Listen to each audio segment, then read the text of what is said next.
आपले हुलस्वार ताबडतोब चारी दिशांना पाठवा. चारी दिशांना? हो, चारी दिशांना. अहो पण राजा चिक्कदेवरायाची फौज तर समोरच्या बाजूने येते. म्हणजे तशी आपल्या हेरांची पक्की खबर आहे बघ. आज तर गनिमी कावा आहे. दाजी साहेब, कावा ओळखत चला. ही जी खबर आपल्यापर्यंत पोहोचवण्यात आली आहे ती आपल्याला गाफील ठेवण्यासाठी. प्रत्यक्षात तसं नाही. आमचाही तोच काय असे राजन. नाही तो लबाड चिकदेवराय आपल्यावर चालून येतो आणि त्याची चाहूल आपल्याला कशी काय लागू देतो.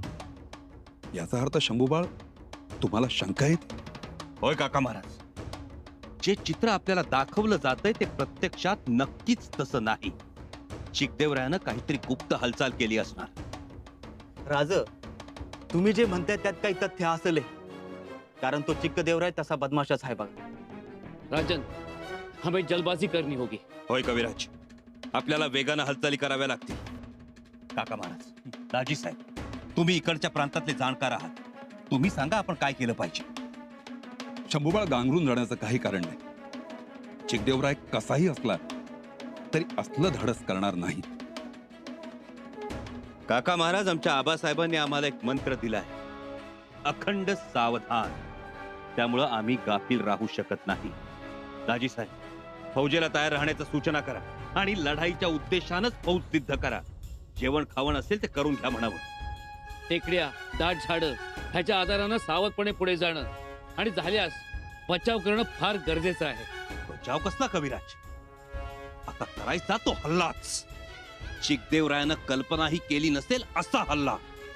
हर हर महादेव!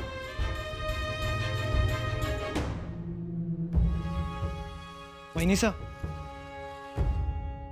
हेर आलाय दक्षिणेतून. काही महत्वाची खबर? हो, म्हणजे आम्ही ओझरता ऐकलं, परंतु तिथे परिस्थिती अनुकूल नाही. अनुकूल नाही? परंतु आता तर आपले काकासाहेब एकोजीराजे येऊन मिळालेत. कुतुबशहाची फौज आज न उद्या येऊन पोहोचेल. आमचे दाजी साहेब आहेत. तरीही प्रतिकूल परिस्थिती असावी?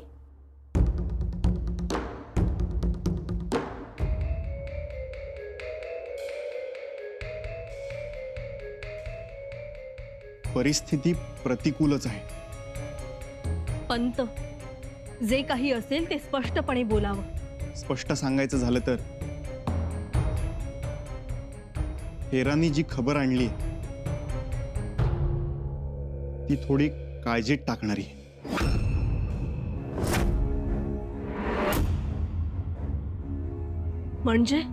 म्हणजे राजे म्हैसूरवर चाल करून येणार ही खबर मिळाल्यापासून कित्येक भार लोखंड चिकदेवरायाने म्हैसूरमध्ये मागवले. शेकडो गाड्या भरून लोखंड म्हैसूरमध्ये आणलं गेले. परंतु लोखंडाचा आणि काळजीचा काय संबंध? अक्कासाहेब, गेल्या काही वर्षात चिकदेवरायाने युद्धाची पद्धत बदलली. त्याने तीर कमान चालवणारी मोठी फौज उभी केली, जी अत्यंत निष्णात आहे. अचूक मारा करून शत्रूला घायाळ करण्याचं कसब त्यांच्याकडे आहे. हे खरं आहे आणि म्हणूनच आपल्या पराक्रमी सरदारांचा पराभव झाला. हो, आणि तीच परिस्थिती पुन्हा निर्माण होऊ शकते. हजारो कारागीर बाण तयार करत आहेत आणि ही खबरच काळजीत टाकणारी आहे. पंत, ही खबर जशी तुम्ही आम्हाला दिलीत तशी राजेंना? जी, एक हेर राजांकडे गेलाय आणि मी रायगडाकडे आलोय. असं? वहिनीसा, तो चिकदेवराय अत्यंत मगरूर आणि विश्वासघातकी आहे. म्हणूनच आम्हाला असं वाटतंय की राजेंना 10,000ची कुमक पाठवावी. पंत, तुम्ही फौज तयार करा. फौज पाठवा, परंतु त्या औरंग्याचा विचार मनात असावा. स्वराज्यातलं बळ कमी करणं किती योग्य आहे तेही बघावं. अक्कासाहेब, पण काही झालं तरी दादासाहेबांना फौजेची गरज आता जास्त आहे. आम्ही जाऊ फौज घेऊन आणि राहू बिन्नीला. नाही, तुम्ही कुठेही जाणार नाही. एकाच आघाडीवर दोन्ही भाऊ नको. हो,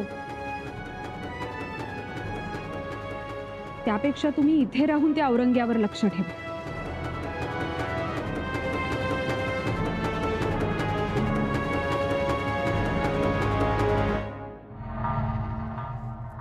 जहांपना,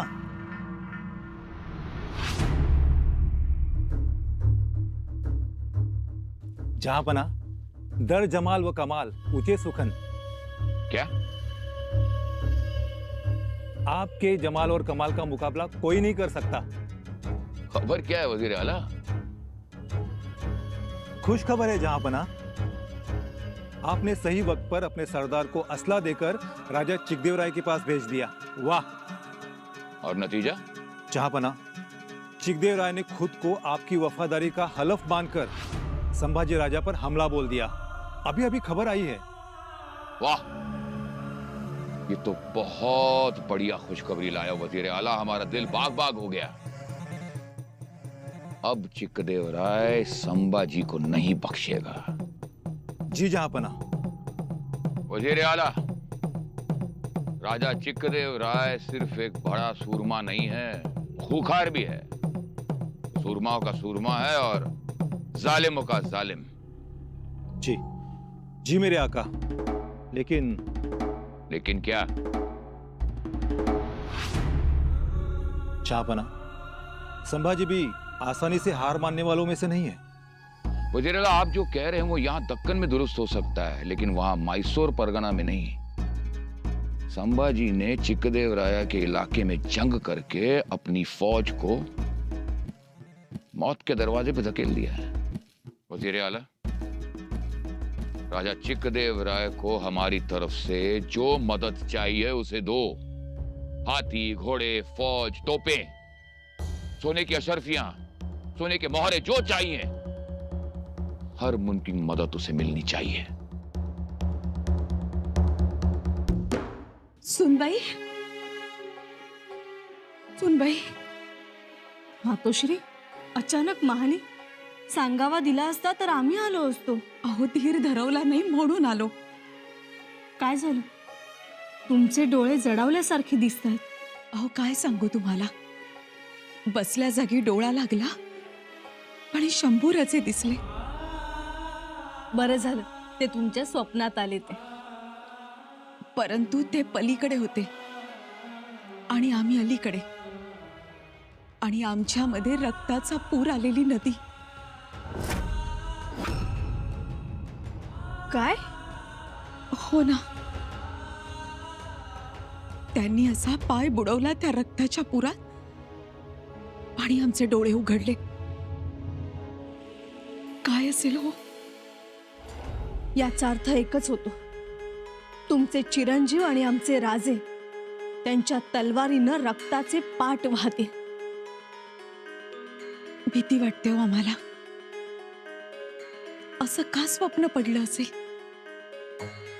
असे स्वप्न कधी पडत नाही, आणि आले तर असे स्वप्नात येत नाहीत. सुनबाई, स्वार पाठवाल का हो कर्नाटक प्रांतात? त्याची काही गरज नाही. स्वार रोज येतो, रोजच खबर मिळते आपल्याला. निळोपंतांनी हेरास तशा सूचनाही दिलेल्या आहेत. पण काळजी वाटते हो. मातोश्री,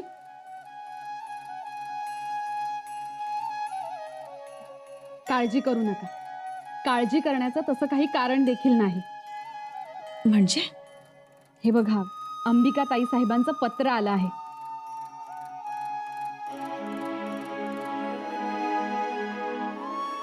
अंबिकाबाई साहेबांचं पत्र?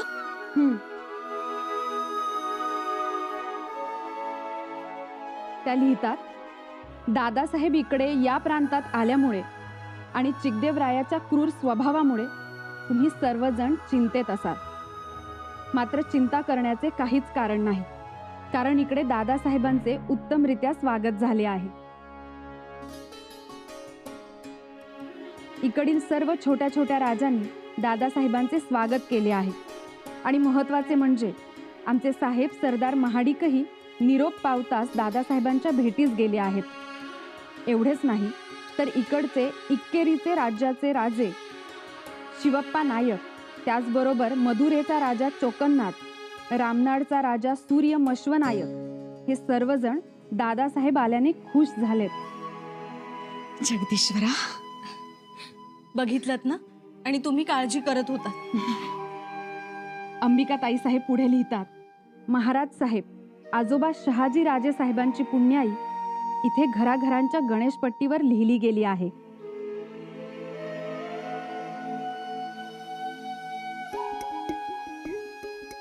महाराज साहेबांचे नातू, शिवरायांचे पुत्र म्हणून दादासाहेबांना बघण्याची केवढी अहमिका लागली आहे. चिंता करू नये. सुनबाई सौभाग्यवती भवानीबाई, चिरंजीव शंकराजी आनंदात आहेत. मातोश्रींना दंडवत आणि सर्वांना मानाप्रमाणे नमस्कार.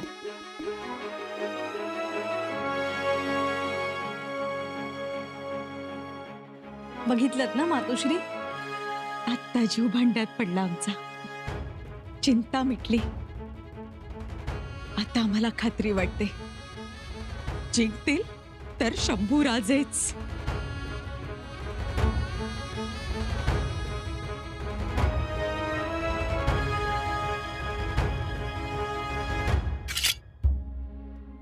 राजन, फौज तयार आहे. शाबास. 20,000ची फौज, जिनबंद घोडा, हत्यारबंद मावळा ह्या क्षणाला मैसूरच्या दिशेनं तोंड करून उभा आहे आणि आपल्या एका आदेशाची वाट बघतोय. त्या उन्मत्त चिकदेवरायाला नमवण्याचा क्षण जवळ आला तर. जी राजन.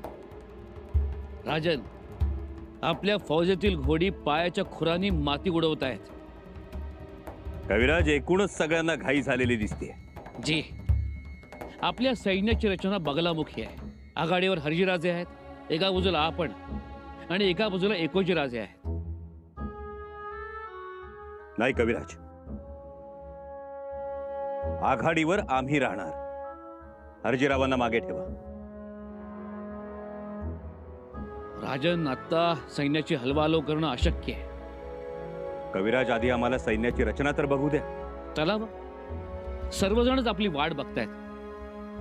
आपला तोफखानाही सज्ज आहे आणि आपले निष्णात गोलंदाज आपल्या एका इशाऱ्याची वाट बघतायत. कविराज, एवढ्या या प्रहरात जे हेर आले त्यांच्याकडून काही खबर? येणाऱ्या खबरा आपल्या फायद्याच्या, कारण चिकदेवरायाची फौज पोहोचण्यापूर्वीच आपण सुरक्षित ठिकाणी जागा धरून राहू.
चला.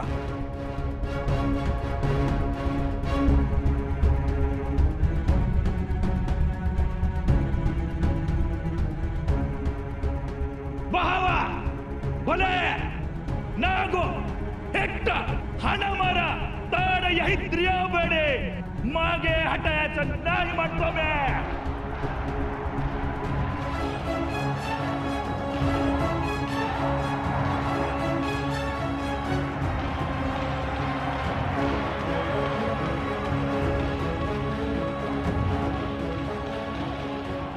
आक्रमण आक्रमण.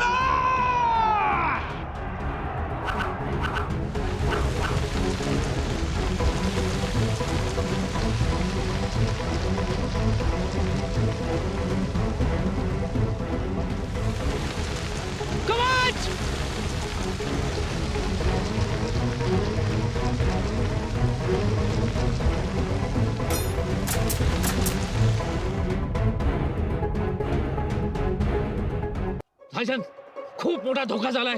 शत्रू जवळच दबा धरून बसलाय. राजन तुम्ही मागच थांबा, आम्ही लढतो. नाही दाजी साहेब, राजा ऐका आमचं, शत्रूने आपल्याला तकवा दिलाय. भाजन तुम्ही पाडे टप्प्यातून दूर व्हा, ऐका आमचं. नाही कविराज, आमच्या मावळ्यांना सोडून आम्ही कुठेही जाणार नाही. भाजन शत्रूची संख्या खूप आहे आणि शत्रू जवळ आहे. राजा ऐकावं. नाही कविराज, आम्ही इथवर आलो ते माघार घेण्यासाठी नाही. चला लढा. हर हर महादेव. राणीसाहेब, आम्ही सांगावं तरी काय सांगावं.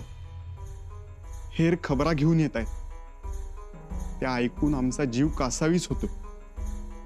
राणीसाहेब, आम्ही काही सांगावं आणि आपण ऐकावं असं नाही, ऐकू नये. पंत, जे काही असेल ते स्पष्टपणे सांगा. राणीसाहेब, आपले राजे सावध होते. फौजेची व्यूहरचनाही केली होती. राजा चिकदेवरायावर आक्रमण करायचं हे राजांनी ठरवलं होतं. राजे दिवस उजाडण्याची वाट बघत होते. दिवस उजाडला तेव्हा आपलं 20-25 हजाराचं घोडं फुरफुरत उभं होतं. तेवढ्यात चिकदेवरायाचं एक पथक आलं. आपलं पथक त्या पथकाला जाऊन भिडलं.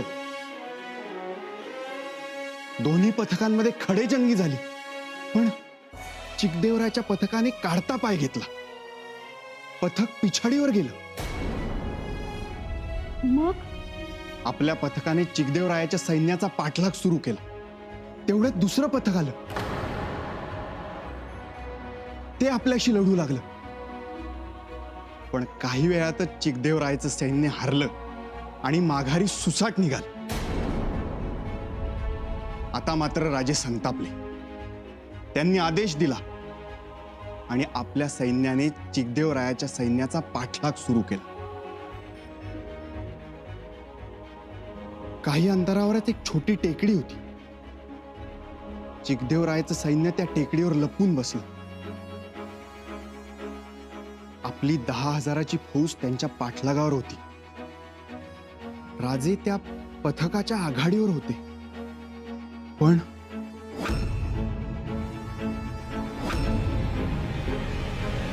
आपली 10,000ची फौज त्यांच्या पाठलागावर होती. राजे त्या पथकाच्या आघाडीवर होते, पण काय? बाळराजे अहो, चिकदेवरायाची 15,000ची बाणदारी फौज आदल्या दिवशीच तिथे लपून बसली होती.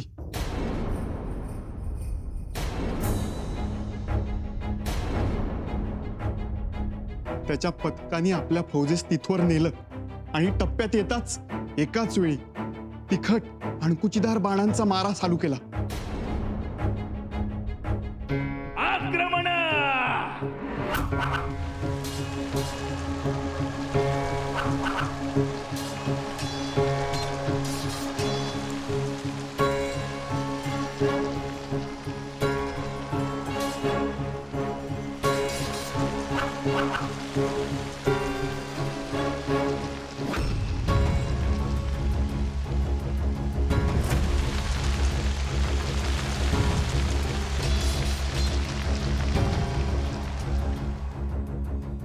आपली फौज गांगरून गेली. तिला प्रतिकारच करता आला नाही. आपले धैर्याचे मावळे कोसळले, घोडी बिथरली, कित्येक घायाळ झाली आणि सर्वत्र हाहाकार उडाला.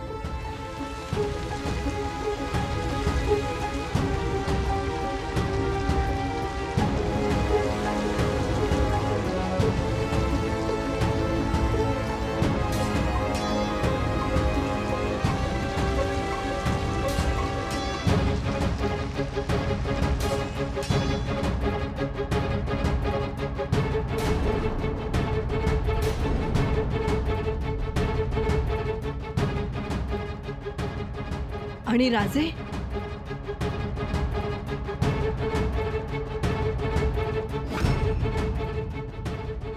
हरजी राजे, तुम्ही राजांच्या मागावर जा. अहो पण राजा आहेत कुठं? अहो बघा ना. कविराज, कविराज, राजेंना बाण लागलाय. काय? राजे खाली कोसळले. भांड लागला.